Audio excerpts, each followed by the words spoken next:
when you mentioned about being more grateful. Now I remember why we kind of went off on a tangent here. Because of what's going on back home, like you mentioned. It's the reason why I got this hat on the table, because everything I do is intentional. Like, it's like somebody said to me the other day, they was like, man, you shadow banned. And I said, in this era, I would be offended if I wasn't shadow banned.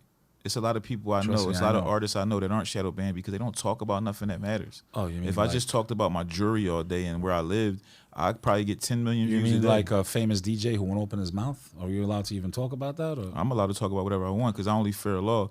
And one thing, I was like a DJ that's from there, and it's not even to call for violence, but you can't even say I'm praying for peace. You can at least say that. Right. So there's no excuse for not opening your mouth. No. Let me correct you. You said even not calling for violence, but this is the thing: silence is violence. Silence is violence right now. Happen, for you to be quiet at a time like this, I feel like I was the first person to speak about DJ Khaled. I did a song called Free Palestine, which is streaming right now. I'm on there with a bunch of artists from all over the world. And in my verse, you know, I said, don't ask me about Khaled. That corny nigga, he ain't never been valid. And I felt that like, even before Palestine, you know, he's never been a voice of anything for the believers. He's never, you know, like, I just know him. Like, I know him. And a lot of times we point at Khaled, but it's a lot of other people, not even just Palestinians, just Muslims, period. Let me say this because this is important to me. Sorry. It's a lot of Muslims who have platforms. And the only thing I'm going to say to y'all, I could use this time right now to disrespect y'all because none of y'all could beat me. None of y'all tougher than me. But instead of doing that, I say this out of love. What if when we go before a law and the law asks you, what did you do with your platform? We already know what he's going to say. He says it in the book.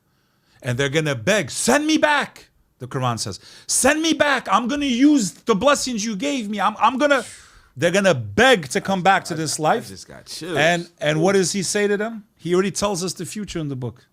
And even if I sent you back, you would do exactly what you did. Meaning that your soul is what it is, brother. And if you can hear that, because listen, as Muslims, as non-Muslims, whatever you are, the reminder benefits the believer.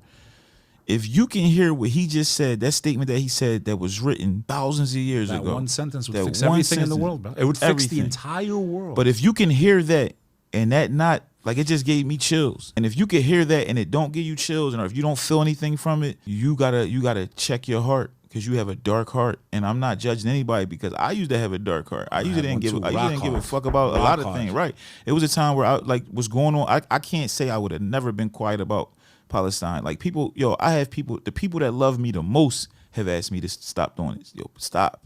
You're gonna get hurt. And I'm just like, yo, with all the things I did in my life, if my Lord was to call me back while I was fighting for a genocide of my people I never met, if that's how I gotta go, alhamdulillah, because I could have died in a strip club.